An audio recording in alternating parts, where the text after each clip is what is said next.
네, 한 주간 잘 지내셨습니까? 네, 한 주간이 아니고 두 주간이지, 맞죠? 지난번에 근로자의 날이었으니까. 네. 아, 연휴를 이렇게 또 지내고 이제 제가 지금 뭐 얘기가 슬쩍 이제 나오긴 했는데 샐러리맨 신부지 않습니까? 이제 직장인 신부잖아요. 제가 그 출근을 하려 그러니까 이제 왜 이렇게 힘든지 아침에 그렇게 하는데 오늘 또 잘 나오셨습니다.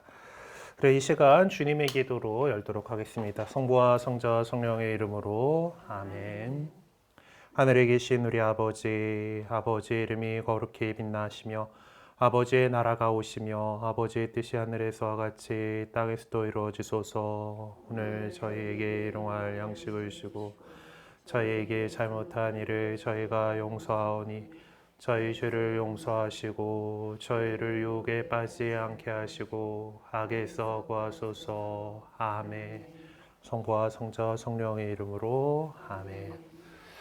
그냥 너무 열어놓고 있으면은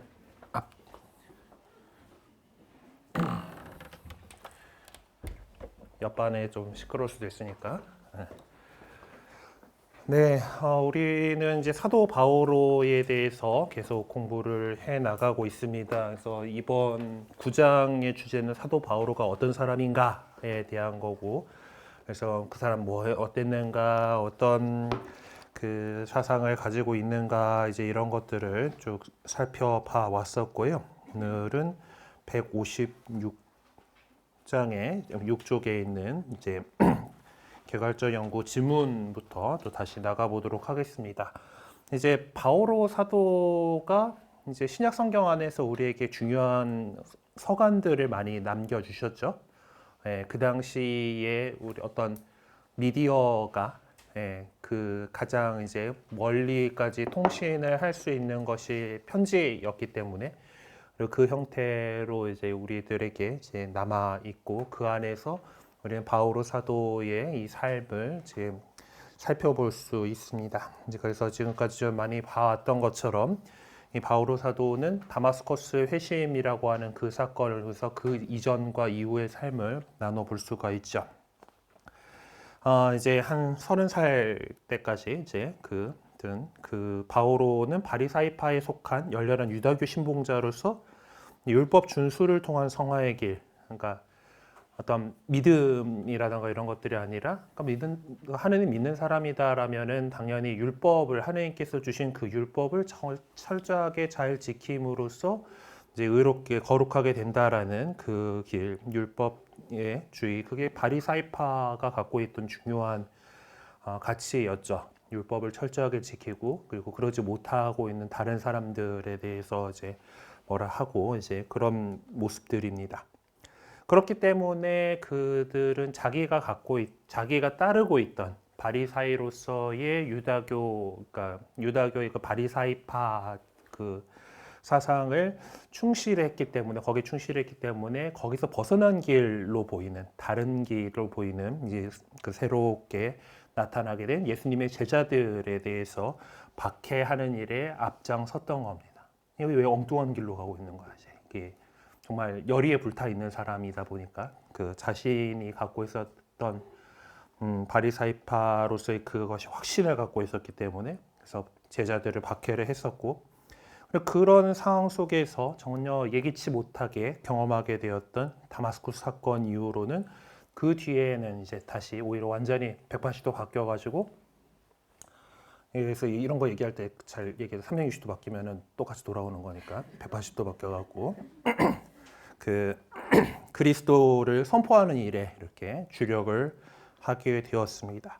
이렇게 두 단계의 삶은 그러니까 사실 뭐 섞일 수도 뭐 융합되어서도 안 되는 삶의 형태였다라고 최근 표현을 하는데 맥락은 같아요. 결국 이 사람이 열정이 대단한 거예요. 자신이 믿고 있는 것에 대해서 확신을 갖고서 그것을 이렇게 열정적으로 전하려고 했던 겁니다.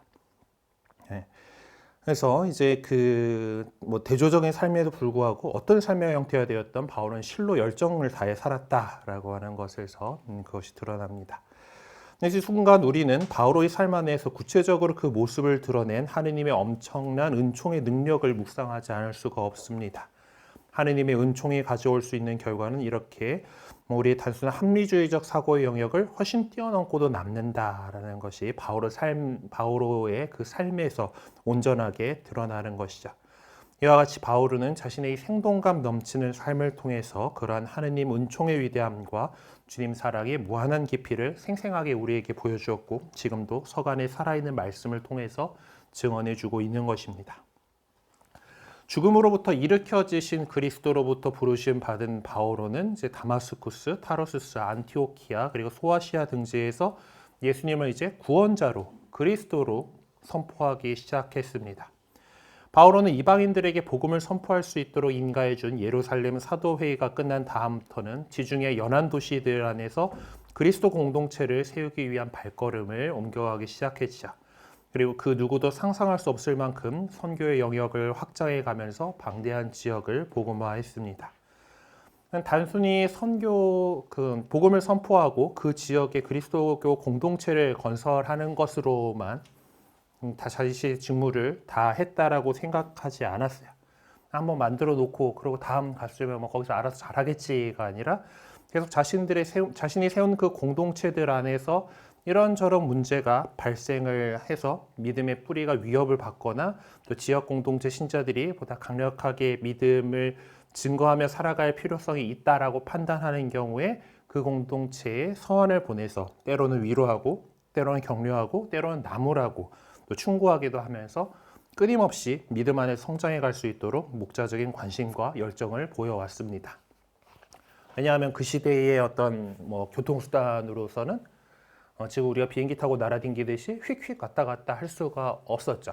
그리고 이제 또 자신을 돌보아야 할 공동체들은 더 많고 더 많은 곳에 복음을 전해야 했는데 그런 상황 속에서 사용할 수 있었던 통신 수단은 편지였던 겁니다.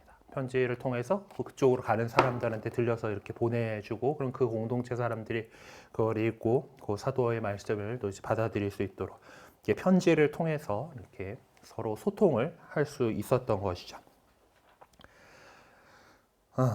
그래서 이제 그렇기 때문에 그 서간들이 여러 가지가 이제 남아서 지금 우리에게 이제 신약 성경 안에 있는 여러 가지 서간들 이렇게 남아 있습니다. 그래서 그 서간들을 중심으로 해서 그의 신학적인 사상이나 그 시대에 제기되었던 믿음에 관련되는 문제들이 어떤 것이 있었는지를 좀 살펴보도록 하겠습니다.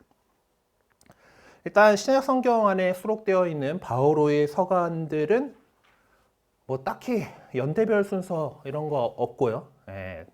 양이 많은 순서대로 배치가 되어 있습니다. 로마서가 제일 길기 때문에 제일 먼저 앞에 나와 있는 거고 뒤에 이제 필레몬서 같은 경우는 장 구분도 할 필요가 없을 정도로 짧죠. 그래서 뒤로 가 있습니다. 그래서 부피에 따라 순서대로 배열되어 있습니다. 네, 하지만은 그거는 그렇게 이제 묶여 있는 거고 우리 신약 성경 안에 그렇게 묶여 있는 곳 아마 그 편집하는 과정에서 그렇게 편의적으로 그렇게 배치를 했을 것이라고 생각이 되는데 사실 바오로 사도의 어떤 사상에 대해서 우리가 더 잘 이해하기 위해서는 그것을 연대순으로 이렇게 볼 필요가 있습니다. 그래서 그 바오로 사도들의 서간들 안에서 보면은 크게 세 단계로 이렇게 볼 수가 있습니다.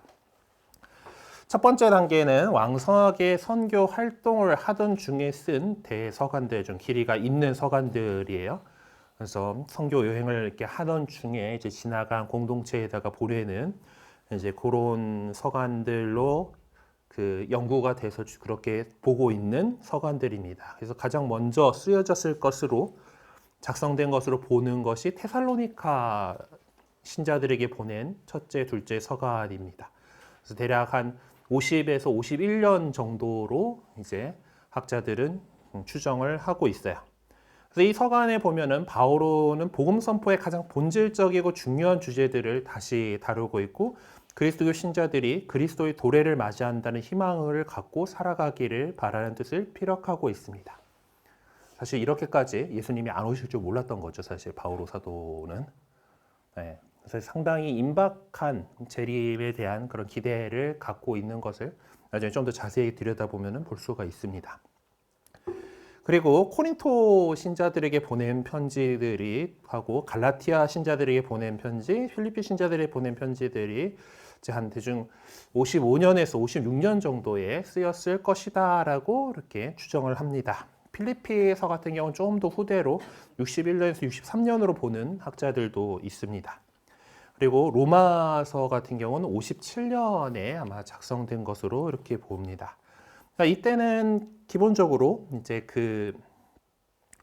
자유롭게 이제 돌아다니면서 이제 선교 활동을 왕성하게 하던 시기에 쓴 것으로 보입니다.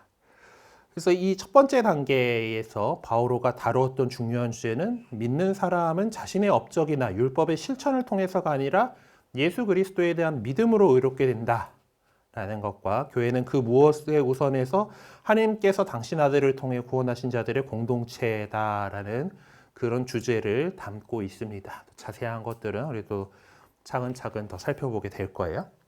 자, 두 번째 서간은 이제 감옥에 갇혀 있는 상태, 수인이 된 상태에서 작성한 것으로 보이는, 그래서 어떤 그런 감옥 생활에 대한 이야기가 좀 있는, 그래서 옥중서간이라고 불리는 그런 서간들이 있습니다. 60년에서 63년 정도로 학자들은 추정을 하고 있고, 이때 콜로세 신자들에게 보낸 편지하고 에베소 신자들에게 보낸 편지, 필레몬에게 보낸 편지가 이때 작성된 것으로 보입니다. 역시 이 두 번째 단계의 옥중 서간들에서 전해주는 핵심적인 내용은 예수 그리스도가 세상과 역사의 주님이시다라는 그 메시지를 담고 있습니다. 바오로는 이제 카이사리아와 로마의 감옥에 갇혀 살았습니다. 사도행전 끝에 보면은 감옥 정도는 아니고 가택연금 이런 식으로 이렇게 보이게 되는데, 어쨌든 자유롭게 돌아다니지는 못하는 상황이었어요. 감옥에 갇혀 살았었고, 그러니까 육체적으로 영어의 몸이 되었다라는 것은 사실 불편하고 고통스러운 일이었지만은 바오로는 감옥에 갇혀 있는 시간을 자신이 걸어왔던 삶을 뒤돌아보는 계기로 삼았습니다. 많이들 그러는 것 같아요. 감옥에 오래 갇혀 있다 보면 좀 생각할 것들이 훨씬 많은지 이제 회고록 이런 거 쓰는 사람들 많죠.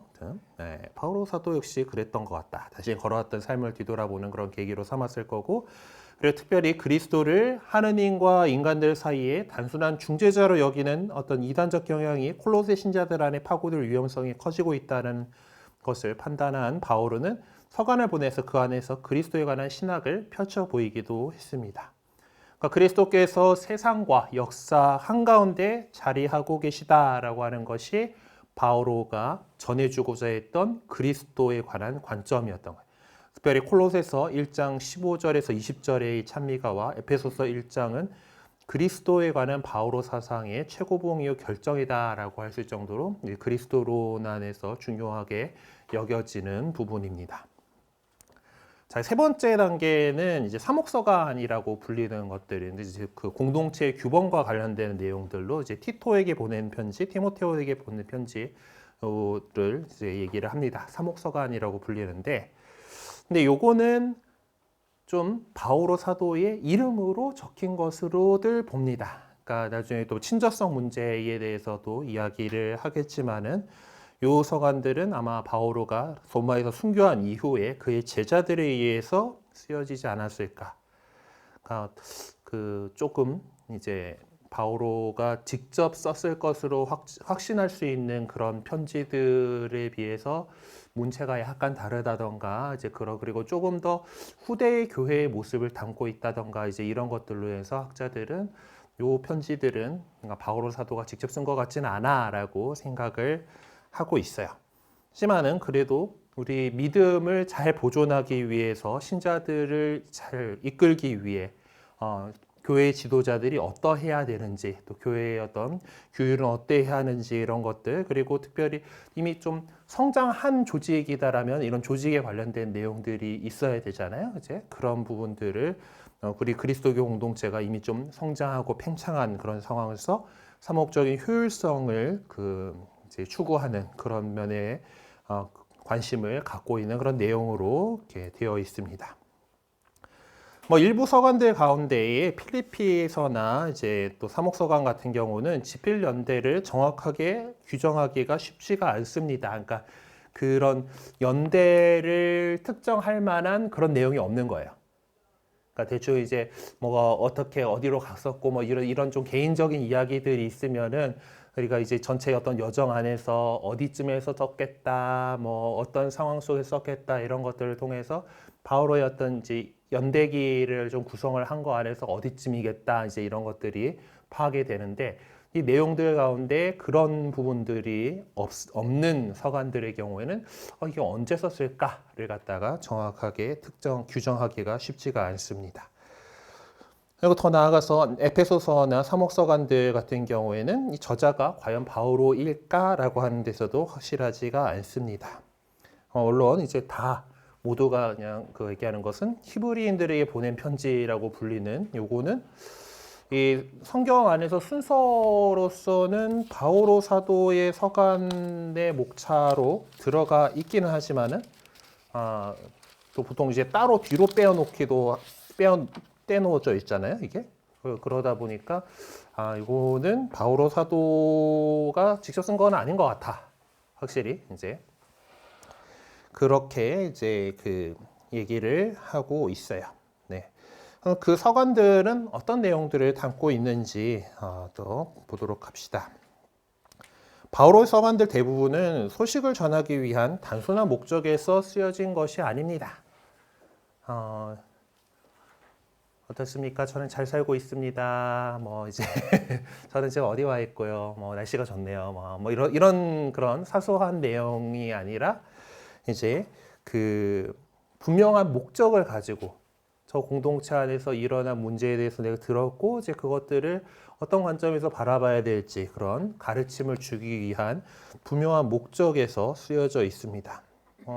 필리핀 서간처럼 예외가 있긴 하겠지만은 대부분 분명한 목적 안에서 쓰여졌다라고 이렇게 봅니다. 필리핀 서간도 뭐 어쨌든 네. 그리고 뭐 로마 신자들에게 보낸 서간이나 콜로세 신자들에게 보낸 서간을 제외하고는 이미 바오로가 다녀왔거나 아니면은 그가 세운 공동체들이 서간의 수신자입니다. 로마서 같은 경우는 보면은 이제 바오로가 그쪽에 가려고 하고 있는데 하는 상황 속에서 편지를 보낸 것으로 그런 표현들을 살펴볼 수가 있어요. 그래서 그러면서 오히려 우리가 그 같은 신앙을 고백하고 있는 사람들입니다라고 하는 그런 어떤 신앙에 대해서 이렇게 어떤 신앙 고백을 하고 있다라는 그런 느낌까지 받을 수 있는 그런 내용입니다. 그래서 아마 이제 로마서 같은 경우는 확실히 그렇고 콜로새서도 이제 그런 그 본인이 아직 가보지 않은 곳의 사람들에게 보내는 이제 편지들이 있고요. 또 그리고 사목서간들이나 필레몬서처럼 이제 개인을 수신자로 한 경우도 있습니다만은 사실 그러면은 개인한테 보낸 편지면은 굳이 성경에 실려 있을 이유가 없어 보이잖아요. 개인적인 편지인데 하지만 그 개인적인 편지 안에 내용들이 단순히 그냥 그런 것이 아니라 이 공동체가 함께 읽을 수 있는 그 유익한 그런 내용들이 있기 때문에 성경으로 계속 읽혀왔던 것으로 이렇게 보입니다. 보통의 대부분의 경우에는 그래서 그 공동체가 수신인이죠. 네. 있는 신자들에게 보냅니다. 하나님의 백성에게 보냅니다라고 하는 그런 그 공동체를 수신자로 하고 있습니다. 그러니까 바오로는 또 여기서 직간접적으로 자기에게 제기된 질문에 응답하거나 또 여러 경로를 통해서 알게 된 문제점들을 해결해 주거나 또는 공동체 신자들을 격려하고 고무하기 위한 내용들을 서간 속에 담아서 보냈던 것입니다.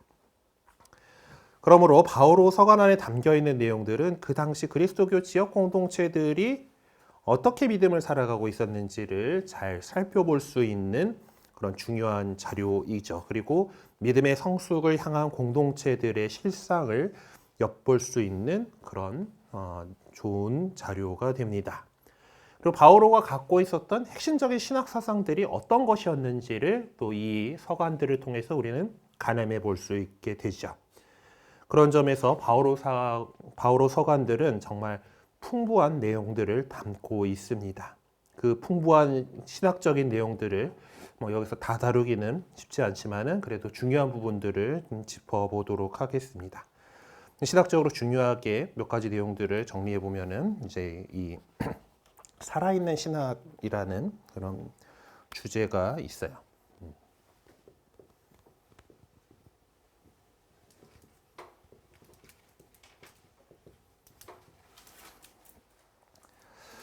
자, 바오로는 믿음과 윤리에 관계되는 문제가 제기될 때마다 해결책을 제시해 주었습니다. 근데 믿음과 윤리의 영역은 분명하게 구분되는 경우도 있지만은 많은 경우에 섞여 있습니다.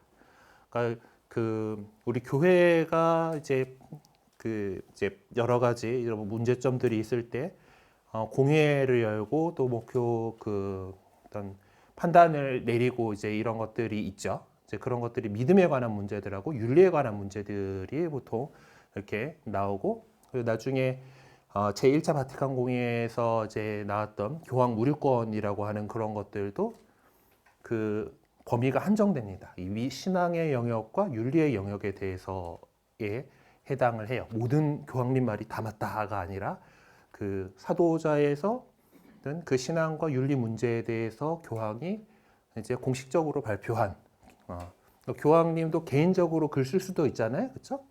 네, 그것들에는 무료집권이 이제 해당되지 않아요.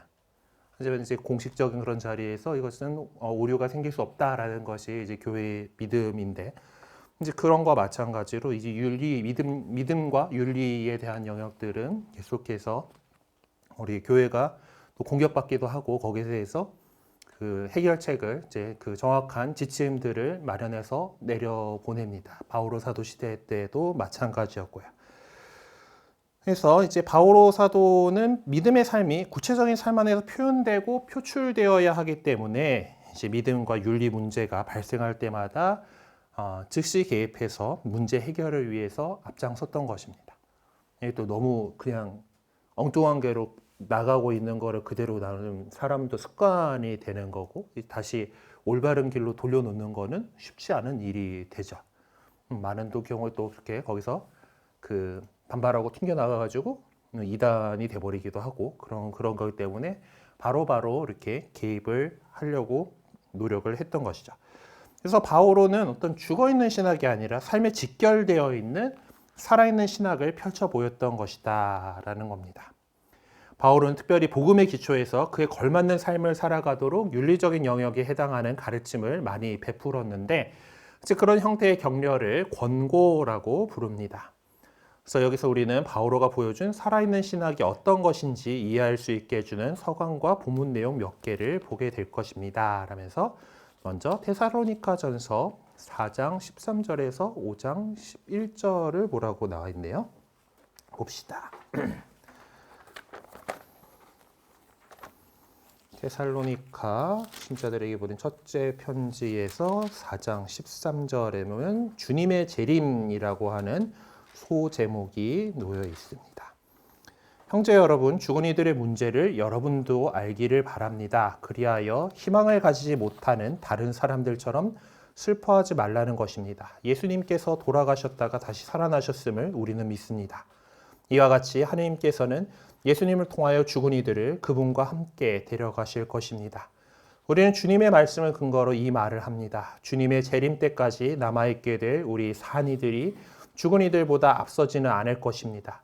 명령의 외침과 대천사의 목소리와 하느님의 나팔 소리가 울리면 주님께서 친히 하늘에서 내려올 것입니다. 그러면 먼저 그리스도 안에서 죽은 이들이 다시 살아나고 그 다음으로 그때까지 남아있게 될 우리 산 이들이 그들과 함께 구름 속으로 들려 올라가 공중에서 주님을 맞이할 것입니다.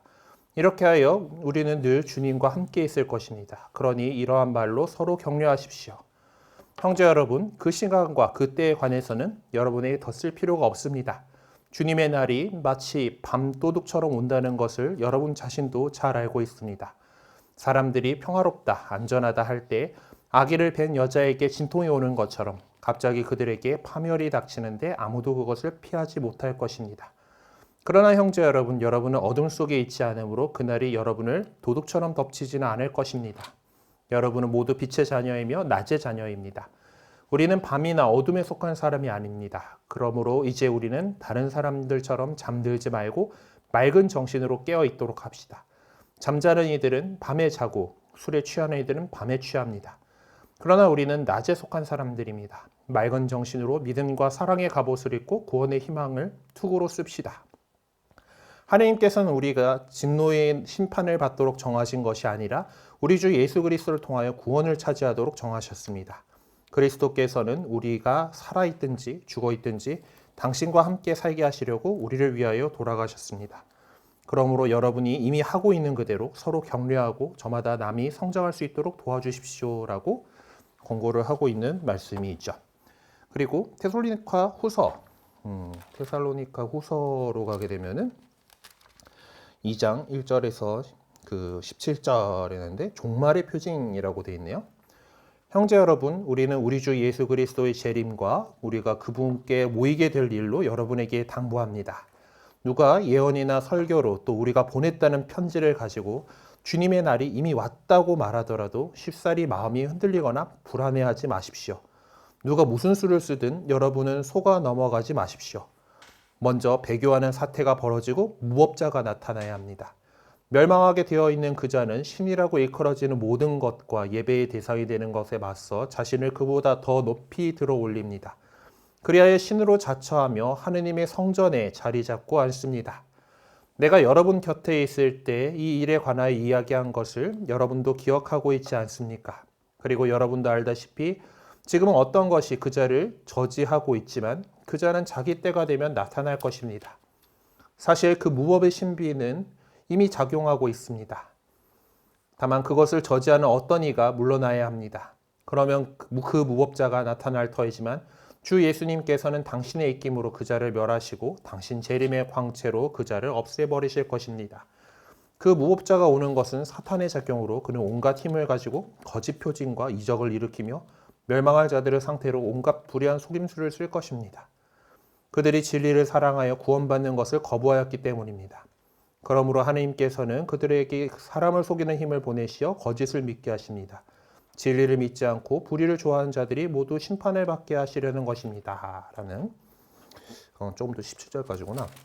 17절까지면은 그래서 주님께 사랑받는 형제 여러분, 우리는 여러분 때문에 늘 하나님께 감사를 드리지 않을 수 없습니다. 하나님께서 여러분을 성령으로 거룩하게 하시고 진리를 믿게 하여 구원하시려고 여러분을 첫 열매로 선택하여 주셨기 때문입니다. 이렇게 되라고 하나님께서는 우리의 복음을 통하여 여러분을 부르셨습니다. 우리 주 예수 그리스도의 영광을 차지하게 하시려는 것입니다. 그러므로 이제 형제 여러분, 굳건히 서서 우리의 말이나 편지로 배운 전통을 굳게 지키십시오. 우리 주 예수 그리스도께서 친히 또 우리를 사랑하시고 당신은 종으로 영원한 격려와 좋은 희망을 보여주신 하느님 우리 아버지께서 여러분의 마음을 격려하시고 여러분의 힘을 북돋으시어 온갖 좋은 일과 좋은 말을 하게 해주시기를 빕니다. 라고 얘기를 하셨고, 코린토 전서 15장이네요. 코린토 15장. 여기도 그리스도의 부활, 죽은 이들의 부활, 부활 때 완성되는 인간의 구원. 너무 길어가지고 읽지는 않겠습니다. 어쨌든 계속해서 예수님께 네, 많이 기네요. 이거는 15장을 다 읽으려면은. 자, 여기서 보면은 이제 그 바오로가 얼마나 믿음에 살아있는 삶에 대해 관심을 보이는지를 느낄 수 있도록 해보라라고 하여튼 뭐 느껴지셨을 거라고 보고. 네.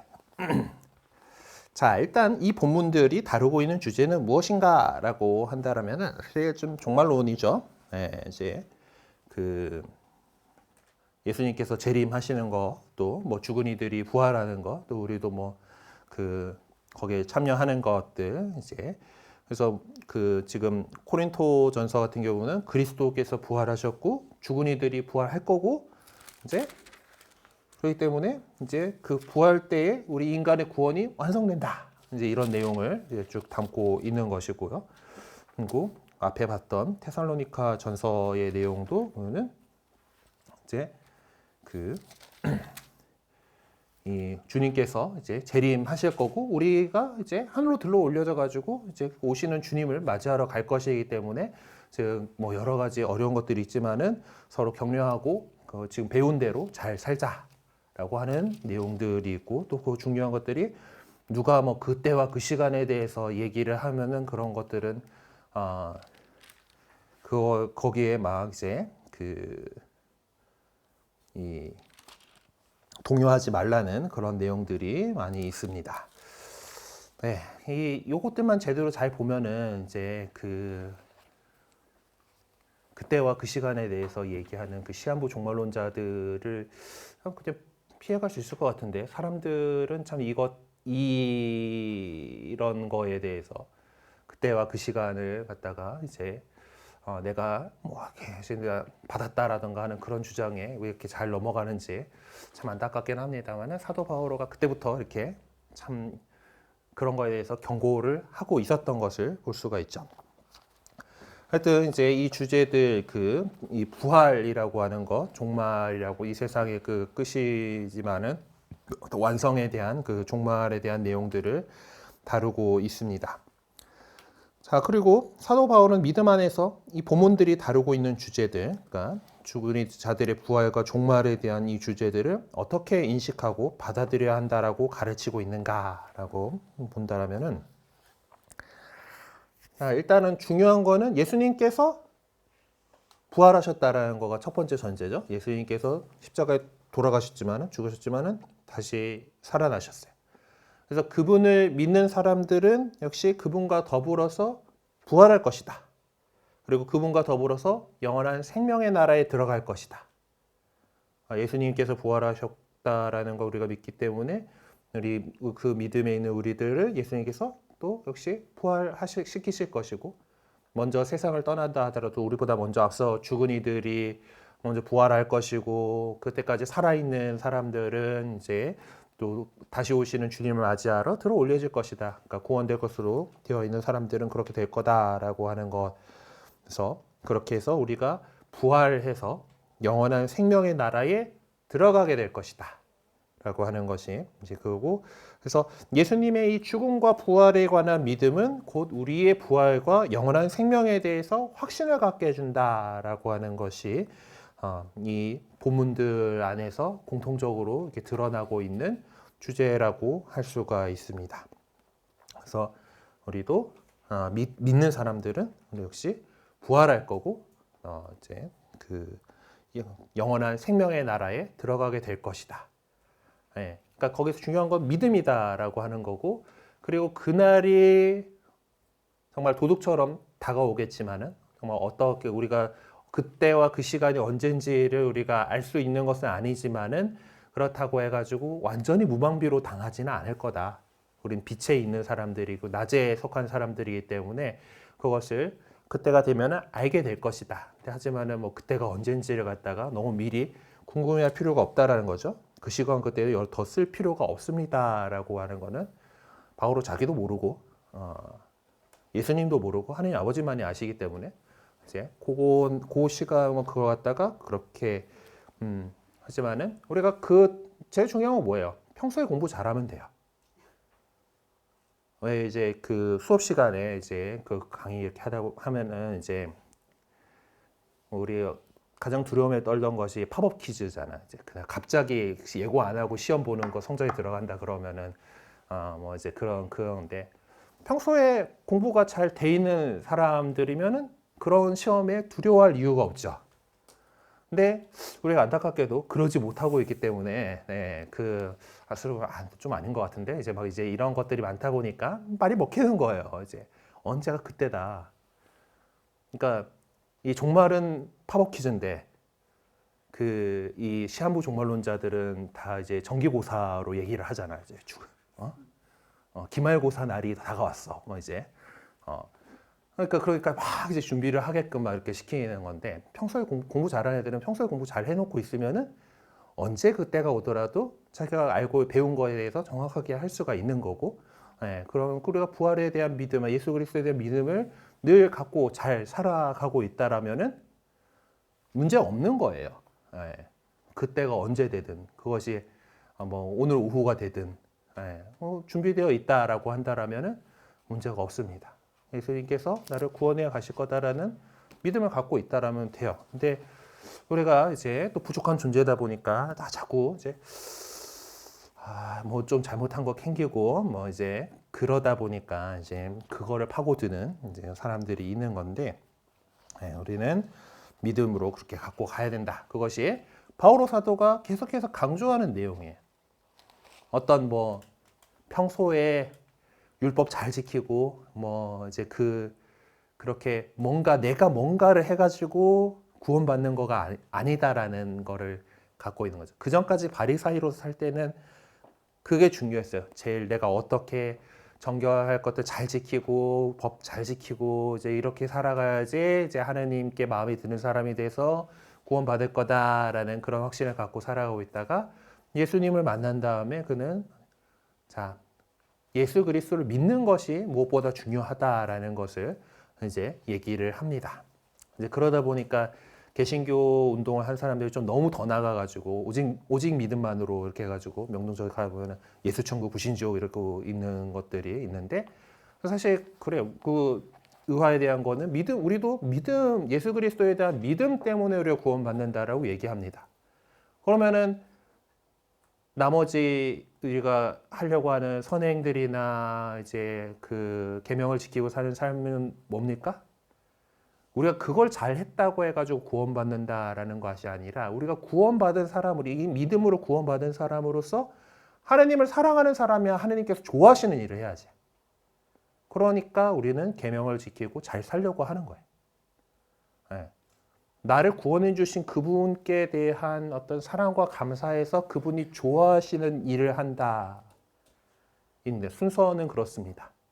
우리가 천주교회가 뭐 물론 믿음과 거기에 따른 행업을 다 같이 강조를 하죠. 우리는 그래서 믿음에 걸맞는 삶을 살라고 이렇게 얘기를 하는 건데, 근데 그 안에서 순서는 우리가 믿는 사람이기 때문에, 믿어서 구원받은 사람이기 때문에 그렇게 그분이 좋아하실, 우리가 믿는 하느님께서 좋아하실 일을 하려고 한다. 바오로 사도의 어떤 서간 안에서도 계속 그러했고 교회가 계속해서 이어오고 있는 그런 내용입니다. 자, 다음으로 넘어갑시다. 고린토전서 8장 1절에서 11장 1절, 길다. 로마서 14장 1절에서 15장 6절을 읽고서 봅시다. 일단 수르륵 넘어가면서도 봐야겠는데, 고린토전서 8장이면은 우상에게 바쳤던 제물에 대한 내용이고, 9장이 사도의 본보기라는 제목이 달려있고, 10장이 이스라엘 역사가 주는 교훈, 그리고 성찬례와 이교 제사, 그리고 무슨 일이나 하느님의 영광을 위하여 하면서 내가 그리스도를 본받는 것처럼 여러분도 나를 본받는 사람이 되십시오라는 권고로 이렇게 끝나는 그런 구절들이네요. 그리고 로마서 14장에서는 형제를 심판하지 마라라는 내용이 있고, 형제에게 장애물이 되지 마라라는 소제목이 있고, 공동체의 일치라는 소제목이 있는 그런 부분들입니다. 자, 여기 보면은 이제 현실의 예민한 문제 때문에 믿음의 갈등을 겪고 있는 신자들에게 사도 바오로가 나아가야 할 길을 어떻게 제시해 주었는지를 살펴보라라고 되어 있고, 그러한 방법을 제시하기 위해서 얼마나 부심했는지를 느껴봐라라고 이렇게 하고 있네요. 자, 여기서 나오는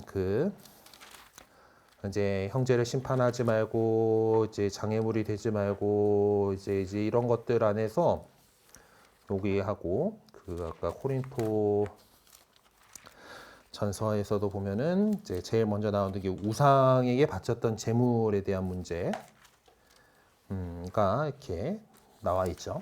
그래서 이게 여기 보면은 세상에 우상이 없다라고 이제 코린토 전서 이제 8장 4절에 이렇게 있어요. 그러니까 그 우상이 뭐 아무것도 아니기 때문에 사실 뭐 받쳐진 고기를 먹는 것이 문제는 없습니다만은 이제 그렇지만은 이제 그 믿음이 약한 사람들이 걸려 넘어질 수가 있기 때문에 그 상갑시다 뭐 이제 이런 내용이에요. 그렇죠? 그래서 그 주제 자체는 지금 이방인들의 신들에게 바쳐진 고기를 우리가 먹을 수 있는가에 대한 문제예요. 그래서 사실 이게 그 좀 문제가 되는 거는 다 이렇게 신들한테 뭔가 제물을 바치고 하는 것들은 그 당시에는 지역 뭐 이제 도시 국가들이니까 이제 거의 그 지역별로 뭐 이렇게 있으면 거기서 이루어지는 중요한 축제입니다. 그리고 이제 그 제물로 좋은 고기들을 많이 바쳐요. 그리고 그것들을 이제 나눠 먹음으로써 우리도 이제 제사 지내고 음복한다 그러잖아요. 그런 것처럼 이제 그렇고 그렇기 때문에 사실 이제 좀 가난한 사람들 같은 경우는 단백질을 그 고기를 먹을 수 있는 되게 유일한 통로가 그런 그 축제 때 이제 제사를 지낸 그 고기를 받아 먹는 거였던 거예요. 이제 그런 상황 속에서 우리 그리스도인 신앙을 고백을 하는데 이제 그래서 그 우상에게 바쳐진 다른 신들에게 바쳐졌던 고기가 과연 이거를 우리가 먹어도 되는가라고 하는 문제들이 제기가 됐던 거죠. 네, 그래서 현실적으로 이제 바오로 사도는 이제 그래도 신이 아니기 때문에 이제 뭐 우상에 받쳐주고 자시고 뭐 어떤 뭐 문제가 될 그건 아니지만은 여전히 그러니까 음식이 우리를 뭐 이제 부정하게 하거나 정하게 하거나 그렇지 않다라는 것은 바오로서도 중요한 입장이고 우리 그리스도교가 되면서 갖고 있었던 중요한 입장이잖아요. 그러니까 사도행전에도 보면은 베드로에 모두 잡아먹어라라고 이제 온 세상에 이제 그 동물들 막 이렇게 해가지고 주님 저는 부정한 것은 먹지 않습니다라고 이렇게 하느님께서 만드신 것을 부정하다 하지 마라라고 하는 그 장면들에서 볼 수 있듯이 이제 율법에서 예전에는 정한 음식, 정한 짐승, 부정한 짐승 이런 것들을 구별해가지고 이게 뭐 먹으면 안 되는 거, 되는 거 이런 것들을 구별하던 그것에서 이제는 벗어났단 말이에요.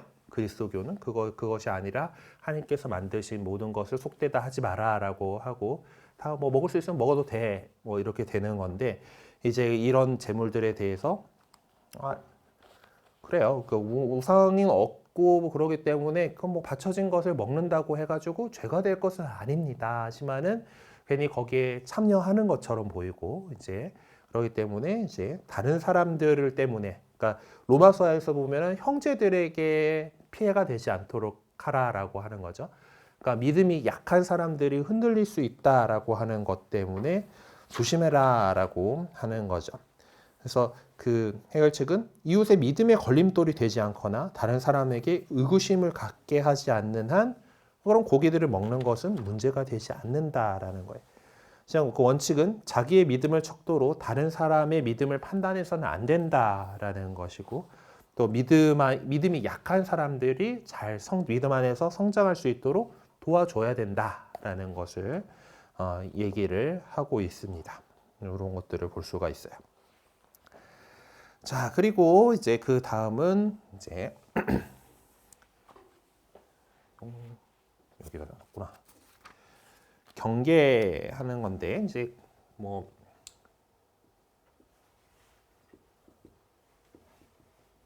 어떤 뭐 외곽의 그 경계가 아니라 조심하다라는 경계예요. 자, 바오로가 세운 교회들은 새로 이제 형성된 신생 교회들이었습니다. 그러니까 복음을 받아들인 지 얼마 안 되는 교회들인 거죠.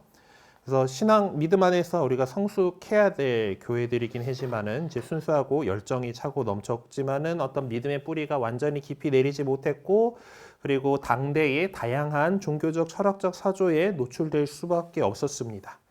그러니까 이러다 보니까 아직 완전히 믿음이 뿌리 깊게 내리지 못한 젊고 패기가 넘쳤던 그런 교회들이다 보니까 자칫 잘못하면은 믿음과는 거리가 먼 잘못된 방향으로 나갈 수 있는 위험성이 있었던 거죠. 그래서 사도 바오로는 이 교회들이 믿음의 길에서 잘못되는 일이 없도록 교육하고 가르치고 올바른 길로 갈 수 있도록 여러 가지 실질적인 가르침을 베풀었습니다.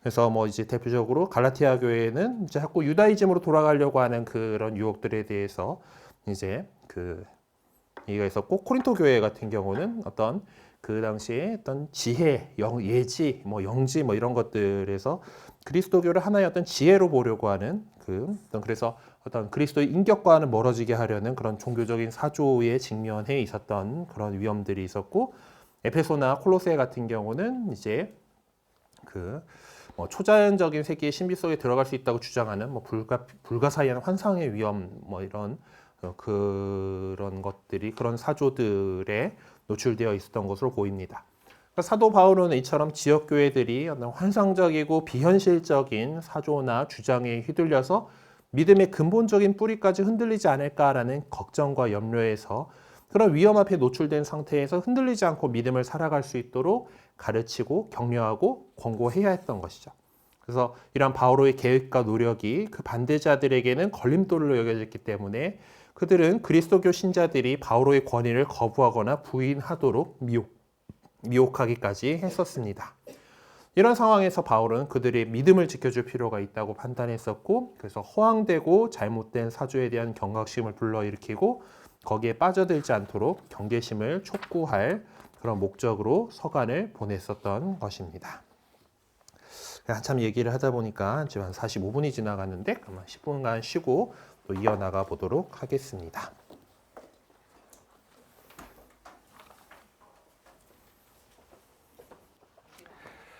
아직 안 오신 분 있네? 아직 안 오셨구나. 그럼 오시겠죠? 우리 10분은 지난 것 같은데. 그럼 뭐 잡담을 조금 더 하고 있자면은 하는 순간 오셨군요. 네. 뭘 하지 하고 지금 얘기를 하고 있다가 그래요. 이제 그 다음 번으로 이제 충고와 격려라고 하는 부분인데요. 이제 바오로 사도께서는 이제 또 자신이 바라볼 때 이 지역 공동체 신자들이 어떻게 해야지 믿음 안에서 성장하고 또 복음적인 공동체를 이룰 수 있는지를 이제 충고와 격려라고 하는 형태로 가감없이 전해주고 있습니다. 그래서 거기에 해당하는 내용들을 찾아보면은 이제 이렇게 정리할 수가 있을 것 같아요. 자, 그리스도교 신자들은 어떤 경우에도 흔들림 없이 믿음 안에 충실하게 머물러 있어야 한다. 테살로니가 전서에 나오는 이런 내용들이 있고요.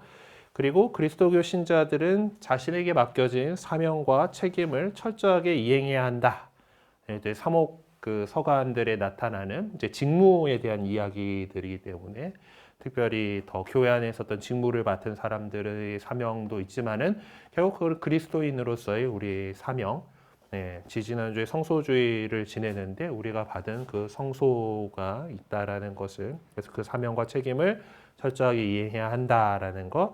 셋째, 그리스도교 신자들은 믿음 안에서 공동체의 지체라는 연대의식을 가져야 하고 구체적인 행위로서 경제적인 어려움에 직면한 예루살렘 공동체를 도와줘야 한다라는 내용이 있어요. 그래서 사도 바오로의 서간들 안에서 보면은 예루살렘 모교회를 위한 이제 이런 그 모금 운동들이 종종 나타납니다. 그리고 그 전통으로 우리가 성금요일 날에 성지를 위해서 그 예루살렘 성지를 위한 그 봉헌을 하죠. 그래서 그곳에 사실 지금 뭐 예루살렘은 뭐 이제 그 구도시지 안에서 이제 그 각 교파별로 이제 뭐 이슬람 지역, 유대교 지역, 뭐 이제 그리스도교도 이제 가톨릭 지역, 정교회 지역 뭐 이제 이래저래 이렇게 그 나눠져 있고 이제 그런데 이제 그 안에서 사실 우리 가톨릭 신자들이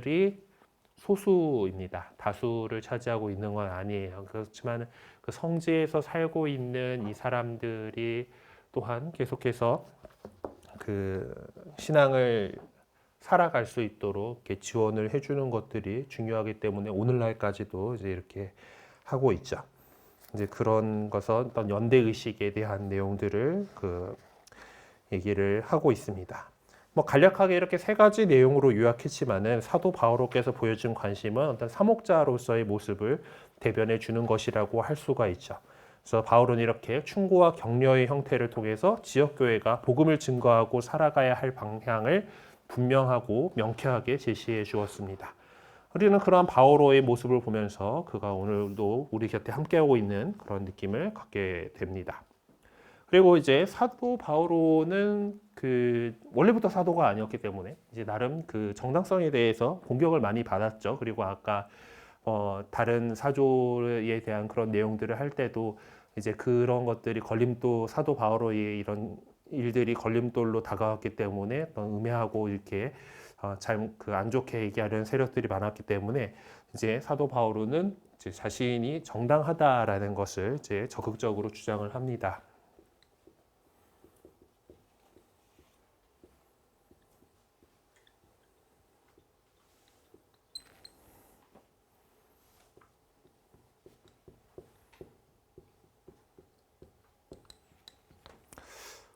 그래서 정말 어렵게 복음을 선포하고 다녔었죠. 그래서 그 바오로가 헤쳐나가야 했던 문제들은 뭐 수적으로도 간과할 수 없을 정도로 그를 긴장하게 했습니다.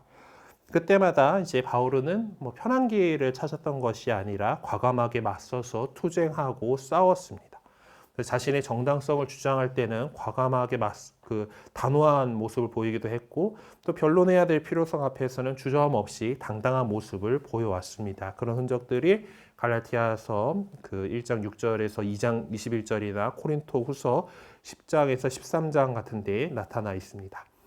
바오로 사도는 그렇게 피동적인 입장에서만 행동한 것이 아니라 거기서 한 걸음 더 나아가 자신이 직면하고 있는 문제들과 그 문제들 앞에서 어떻게 대처할 것인가에 대한 자신의 계획을 또 상세하게 알려주면서 그리스도교 신자들에게 자신을 신뢰할 것을 촉구하기도 했죠. 그래서 필리피서의 내용이라던가 코린토 후서 여기에 나와 있는 그런 구절들에서 이런 모습들을 보였습니다. 그래서 한마디로 요약하면 우리는 서간들을 통해서 믿음에 대한 확신과 신념, 그리고 풍부한 자질과 냉철한 사고, 그리고 유연한 가슴과 철두철미한 기질, 나아가서 폭발적인 열정과 전적인 투신의 모습을 보여준 바오로를 만날 수 있었고 만나게 될 것입니다. 좋은 말 다 있는 것 같은데 어쨌든 되게 어떤 열정적으로 이렇게 믿음을 선포하셨던 분이시죠. 그래서 바오로 사도는 그리스도교 역사 안에서 어느 누구와 비교할 수 없을 만큼 위대한 사도고 또 모든 믿는 이들의 모범이고 매 순간 믿음의 길을 함께하고 있는 우리의 동반자입니다. 그런 바오로를 이렇게 바라볼 수 있다는 것. 우리 안신부님이 아주 막 북받쳐 올라서 이렇게 적고 계시는데, 네, 하여튼 우리에게 참 그 축복으로 이제 전해져 오는 것이죠. 자, 그런 면에서 우리는 이제 바오로 사도의 여러 서간들 가운데에서 그 옆에다 보면은 이해하기 쉬운 서간 중에 하나가 필리피 서간이다라고 해서 필리피 신자들에게 보낸 서간을 조금 더 살펴보도록 합시다.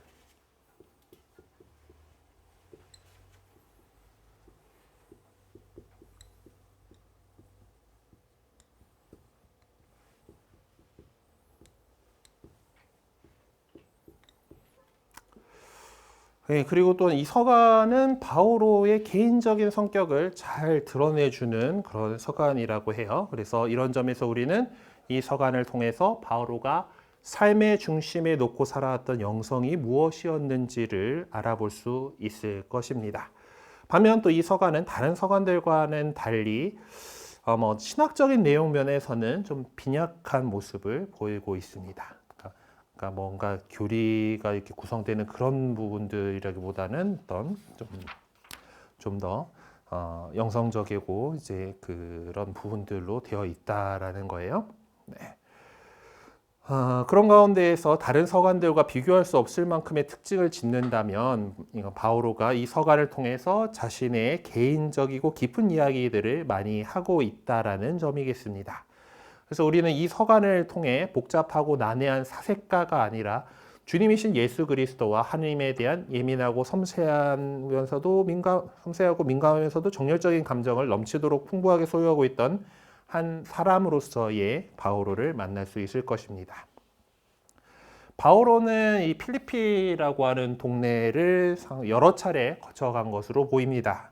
그러니까 사도행전에 보면은 바오로의 두 번째 선교 여행 때에 필리피에 체류했다라는 사실을 이제 사도행전 16장 12절에서 40절을 할애해 가지고 설명을 해주고 있고요.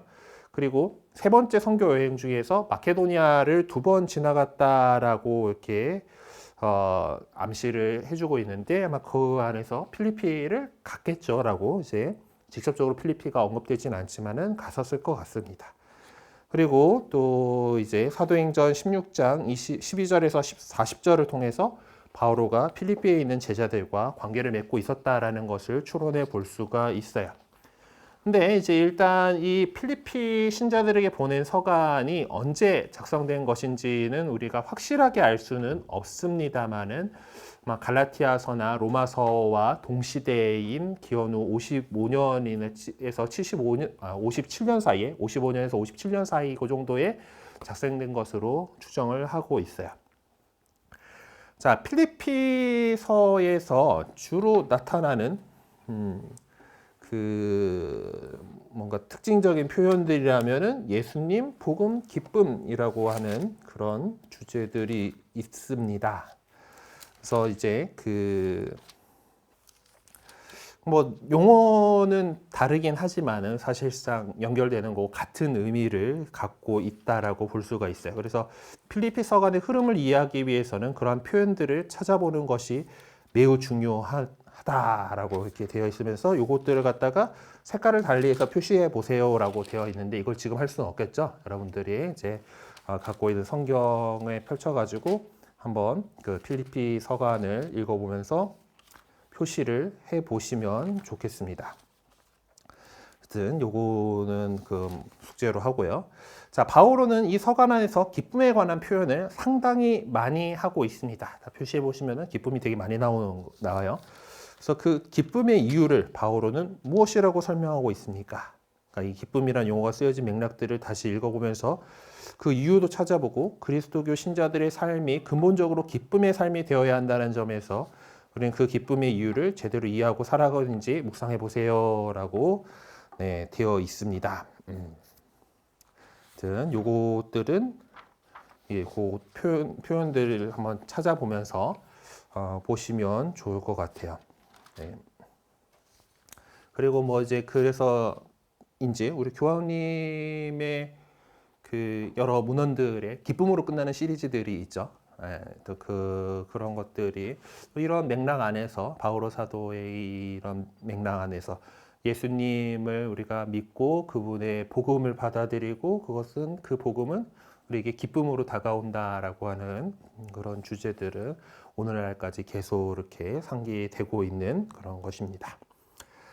자, 필리피 서간의 가장 핵심적이고 본질적인 내용은 3장에서 찾아볼 수가 있습니다. 그래서 3장은 한번 같이 봅시다.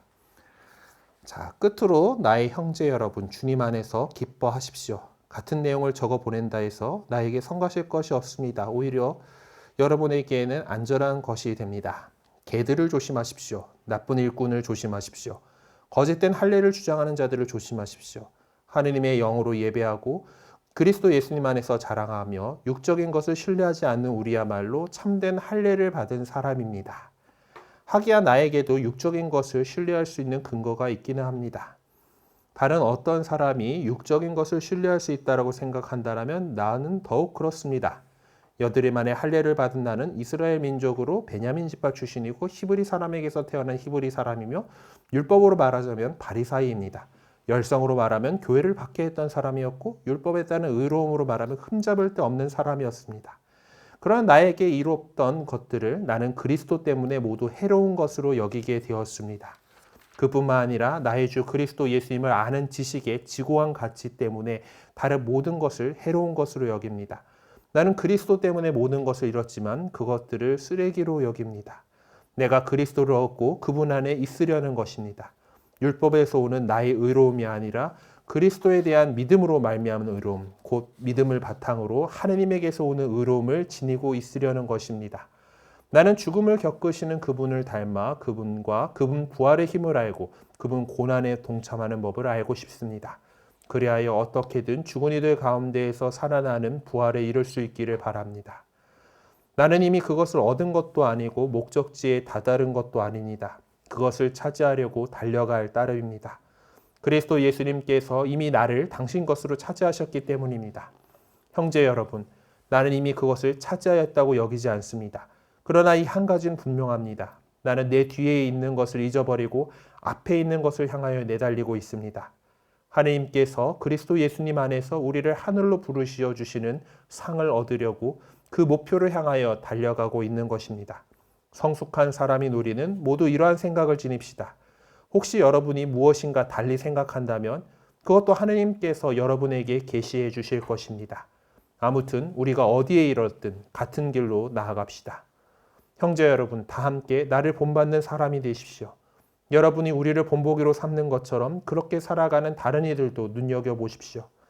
내가 이미 여러분에게 자주 말하였고 지금도 눈물을 흘리며 말하는데 많은 사람이 그리스도의 십자가의 원수로 살아가고 있습니다. 그들의 끝은 멸망입니다. 그들은 자기네 배를 하느님으로 자기네 수치를 영광으로 삼으며 이 세상 것만 생각합니다. 그러나 우리는 하늘의 시민입니다. 그리고 그곳에서 구세주로 오실 주 예수 그리스도를 고대합니다.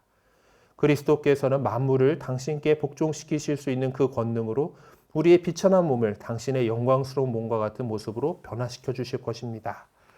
네, 정말 이 바오로 사상의 핵심적인 내용들을 이렇게 피력하고 있는 구절 부분입니다. 바오로는 진정한 할례를 받기 위해서 어떻게 해야 한다고 가르치고 있습니까? 라고 한다면은 요 안에서 특별히 진정한 할례, 그러니까 진정한 할례가 어디쯤에서 나왔더라?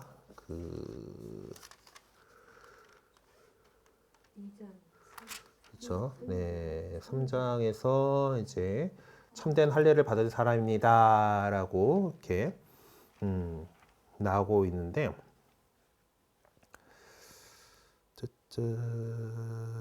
할례를 받기 위해서 어떻게 해야 합니까? 라고 하는 그런 질문에 있어서는 이것이 어떤 원래 할례는 이제 몸에다가 내는 거잖아요, 그렇죠?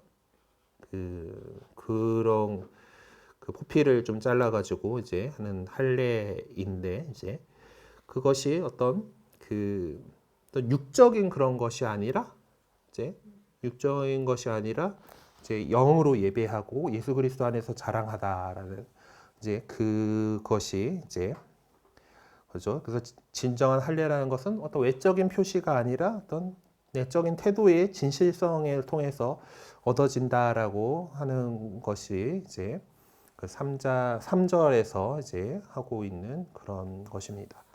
그래서 바오로가 표현하고 있는 우리 이제 그리스도 공동체 교회를 지칭하는 거죠. 그래서 이 바오로 여기서 바오로는 우리를 누구로 소개하고 있는가?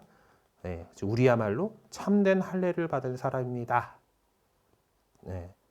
이제 구약 성경 안에서 할례를 받는다라고 하는 것은 하느님을 야훼 하느님을 믿는 그런 사람으로서 표현을 한 거죠. 이제 그러니까 아브라함에게 이제 처음 할례에 대해서 얘기를 하실 때 이제 남자들은 다 해라라고 이제 그런 식으로 표현을 할례를 하게끔 이렇게 했던 거고, 이제 그것을 내 몸에 새긴 거잖아요. 그러니까 사람들 이제 하느님을 믿는다, 나는 하느님 믿는 사람이다라는 것을 몸에 새기는 것인데, 그것이 어떤 육적인 그런 차원에서가 아니라 영적인 차원에서 참된 할례를 받은 사람으로서 우리가 살아가야 한다라고 하고, 그것이 바로 우리 교회다라는 것이죠. 자, 바오로는 자기 자신에 관해 말하면서 히브리 사람에게서 태어난 히브리 사람이라고 표현을 하고 있습니다. 근데 히브리 사람이라는 표현이 신약 성경에서는 코린토후서 11장 22절, 사도행전 6장 1절, 필리피서 3장 5절에서만 사용되고 있어요. 그리고 또 이 표현이 사도행전 6장 1절에서는 특별히 이제 헬레니스트들, 그리스계 유다인들의 반대되는 개념으로 사용하고 있습니다. 그럼 바오로가 이 히브리 사람이라는 표현을 써서 강조하고자 했던 것은 과연 무엇일까라고 하면은 이제 자신이 이제 그 팔레스티나라고 이제 원래 그 본토, 그러니까 그들 입장에서 본토죠. 그러니까 그 이 팔레스티나 지역의 그 언어와 문화에 있어서 이제 갖고 있던 그런 특징들을 강조를 하는 거죠. 그러니까 자신이 그래서 그냥 그 해외에 나가 있는 이제 그런 사람이 아니라 이 지역의 어떤 언어와 문화에 대해서 익숙하고 그래서 하느님의 그 언약의 백성에 속해 있다라고 하는 자신의 출신을 그 강조를 하려는 그런 표현으로 보고 있습니다. 대충 그때쯤 되면 히브리 사람 뭐 이런 소리들을 별로 안 쓴 거예요. 그러니까 그럼에도 불구하고 이 표현을 썼다라고 하는 것이 이제 이런 면에서 이해될 수 있을 것 같습니다. 네. 바오로는 성숙한 사람이 생각하며 살아가야 할 삶이란 더 이상 인간적인 가치를 절대 가치인 양 추구하지 않는 것이라고 15절에서 20절 사이에서 말하고 있습니다. 그리스도 신자들에게는 어떤 인간적인 가치를 추구하며 사는 삶이 이미 의미가 없다라고 하는 거죠. 그래서 삶의 가치를 근본적으로 바꿔놓으신 분을 바오로는 그리스도 예수님이다라고 지적하고 있는 것입니다. 자, 그러면 그리스도 예수님께서 오시면 그분께서 최종적으로 우리를 어떻게 해주실 것인가? 네, 그 내용이 이제 이어지겠죠. 네. 그리스도께서는 만물을 당신께 복종시킬 수 있는 그 권능으로 우리의 비천한 몸을 당신의 영광스러운 몸과 같은 모습으로 변화시켜 주실 것입니다. 라고 하는 21절의 말씀이 바로 그 부분에 해당되겠죠. 자, 믿음의 여정을 바오로는 그리스도 예수님을 아는 지고한 지식 때문에 다른 모든 것을 해로운 것으로 여긴다라고 고백하고 있습니다. 그리고 또 그것은 그분 안에 있는 것이다라고 밝히고 있어요. 그래서 바오로는 믿음의 관점을 정확하게 지적해주고 있습니다. 그리스도교 믿음이 가져다주는 최종적인 결실을 바오로는 무엇이라고 말하고 있습니까? 라는 건데, 이제 그런 지고한 지식들, 뭐 이제 이런 것들이 이제 이런 얘기가 나오는 게 이제 나의 주 그리스도 예수를 아는 지식이 지고한 가치 때문에 모든 것을 해로운 것으로 여깁니다라고 이렇게 해서 이제 결정적으로 이제 얘기하는 거 뭐야? 11절에 나오는 것처럼 그리하여 어떻게든 죽은 이들 가운데서 살아나는 부활에 이룰 수 있기를 바랍니다. 그러니까 부활이라고 하는 거. 예. 우리 그리스도교 믿음이 갖고 있는 가장 중요한 가치는 부활이죠. 우리 역시 예수님께서 부활하신 것처럼 부활해서 영원한 생명을 얻을 것이다. 구원받을 것이다. 라고 하는 것이 중요한 그 부활에 이른다라는 것이 가장 중요한 최종적인 결실이다라고 하겠습니다. 자, 믿음의 여정을 바오로는 목표를 향한 다름질로 설명을 하고 있습니다. 그리고 그 목표가 무엇인지는 너무나도 명확하게 밝히고 있죠. 자, 이 내용을 찾아서 적어보라라고 되어 있는데, 그래서 열심히 달려갈 따름입니다라고 하는 이제 12절부터 나오는 그런 내용들이 있는데요. 그래서 나는 내 뒤에 있는 것을 잊어버리고 그 앞에 있는 것을 향해서 내달리고 있습니다라고 하면서 그 다음에 그 목표가 이제 왜 그렇게 내달리고 있는지 얘기하죠. 하나님께서 그리스도 예수님 안에서 우리를 하늘로 부르시어 주시는 상을 얻으려고 그 목표를 향하여 달려가고 있는 것입니다라고 이야기하고 있습니다. 14절에 이제 나오는 이것이 바로 그렇게 노력해서 뛰어가고 있는 그 목표. 그래서 우리가 하늘로 부르시죠. 그러니까 하늘이라는 건 하나님 나라를 이야기하는 거죠. 하나님 나라에서 얻게 될 그 상급을 받기 위해서. 그래서 그 목표를 향해서 열심히 달려가고 있다라고 얘기합니다. 주님 안에서 기뻐하십시오라고 말한 바오로는 그 기쁨의 이유와 여정을 이 3장에서 상세하게 설명해 주고 있습니다. 믿는 이들의 실존적인 삶이 실제적인 기쁨에 기초하지 않으면 그 기쁨은 사색적이거나 철학적 또는 추상적인 개념으로 전락해 버릴 수가 있는 것이죠. 그래서 바오로는 가치 기준의 근본적인 변화가 그리스도로 인해 이루어질 때 비로소 참다운 기쁨의 삶이 가능하다라는 것을 밝히고 있습니다. 사도 바오로가 여기서 전해주는 가르침은 우리의 앞길을 비추어주는 등불과도 같은 소중한 것들이죠. 그래서 이 3장, 특히 전체적으로 이 필리피 신자들에게 보낸 편지를 잘 음미하면서 우리 믿음의 또 현주소를 점검해보는 계기로 삼아보셨으면 합니다. 끝으로 이 서간의 내용을 이해하기 위해서 특별히 관심을 두어야 할 몇 가지를 좀 살펴봅시다. 자, 일단 이 필리피 신자들에게 보낸 편지의 전반적인 내용은 이 기쁨과 우정의 분위기 속에서 전개되고 있다라는 겁니다. 딴 데 거 보면 막 꾸중박하고 막 그러는데 여기는 안 그래요. 잘하고 있어요, 아주. 필리피 사람들은 정말 잘하고 있어가지고 이제 그런 이제 그 막 이제 앞에 보면은 막 나는 여러분을 기억할 때마다 나의 하느님께 감사를 드립니다라고 표현할 정도로 이제 필리피 신자들은 사도 바오로가 보기에 정말 잘 살고 있기 때문에 뭐 이렇게 딱히 꾸중할 거가 이렇게 별로 없습니다. 그래서 매우 다정하고 포근한 모습으로 대하고 있고 정말 또 그들에 대한 깊은 애정과 사랑을 가감없이 표현하고 있습니다. 사실 필리피 교회는 바오로가 경제적으로 어려움을 겪고 있을 때 흔쾌히 도움을 주었었던 교회입니다. 물론 경제적인 도움을 준다고 해가지고 바오로가 다 받아들인 것은 아닙니다. 네, 그래서 보면은 다른 데서 보면은 이제 바오로 사도는 이제 사실 뭐 얘기죠. 이제 복음 선포자로서 주는 것을 받을 그 권리가 있다라고는 얘기하지만 자기는 안 받는다라고 하면서 스스로 이제 먹을 것을 벌어 산다라고 하는 그런 내용들이 다른 서간들에선 나타나는데 필리피 신자들하고의 관계에서는 그냥 기꺼이 받아들이는 그런 관계입니다. 그래서 이제 그 유일하게 필리피 교회로부터만 그러한 도움을 받아들인 것이 이제 필리피서 4장 10절에서 20절에 나타납니다. 한편 바오로는 티모테오에 관해서 매우 호의적이고 적극적인 발언을 해가면서 그를 필리피 신자들에게 소개하고 있기도 합니다. 그리고 둘째로 바오로가 어떤 식으로 자신을 그리스도께 연결시키고 있는지와 하느님의 뜻을 따르기 위해서 철저하게 자신을 포기한 모습이 어떻게 소개되고 있는지를 이 필리피서의 특별히 1장 12절에서 26절에서 이제 살펴볼 수가 있습니다. 셋째로 이제 갓 탄생한 필리피 교회가 어떤 어려움들을 겪어야만 했었는지를 또 좀 살펴볼 수가 있습니다. 그리고 이제 뭐 약간의 그 모든 것이 완벽하지는 않았지만은 또 좀 그런 그 믿는 사람들 안에서 이제 반목과 불신이 있어서는 안 된다라는 그런 것들이 나오죠.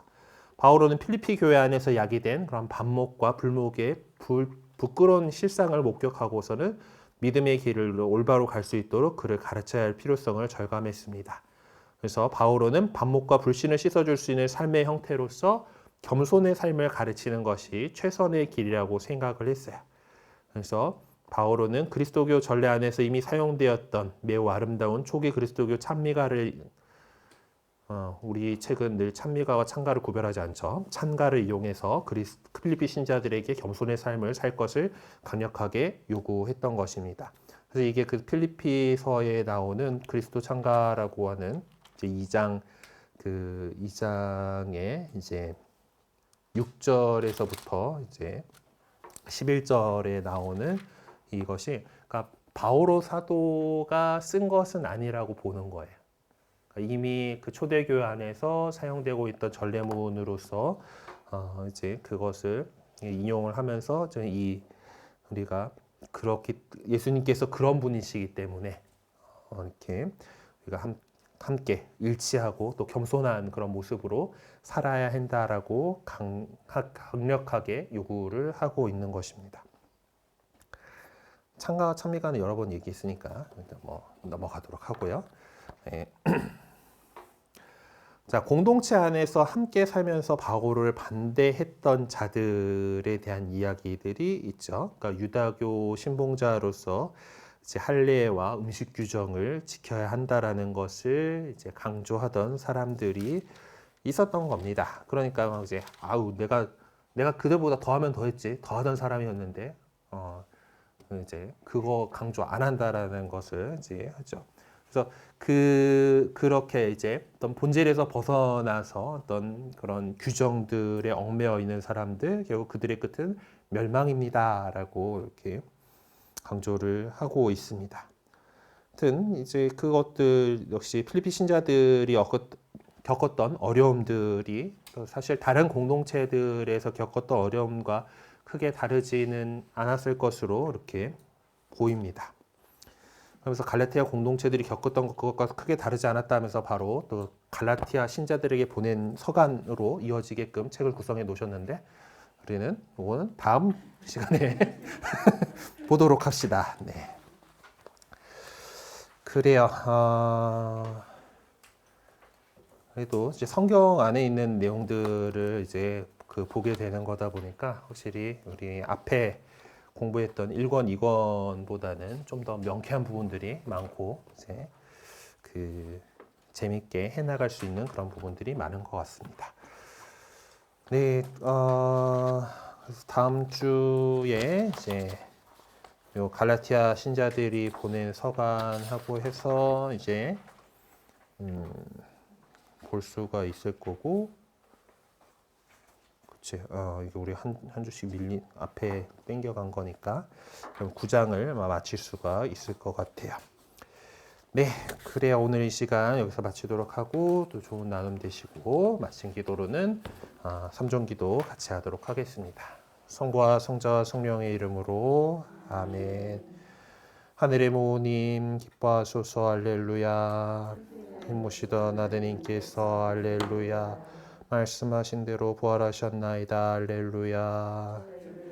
하나님께 빌어소서 할렐루야.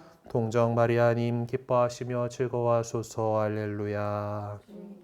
참으로 부활하셨나이다 할렐루야. 기도합시다. 하느님 성자 우리 주 예수 그리스도의 부활로 온 세상을 기쁘게 하셨으니 성자의 어머니 동정 마리아의 도움으로 영생의 즐거움을 얻게 하소서. 우리 주 그리스도를 통하여 비나이다. 아멘. 성부와 성자와 성령의 이름으로 아멘. 네, 수고하셨습니다.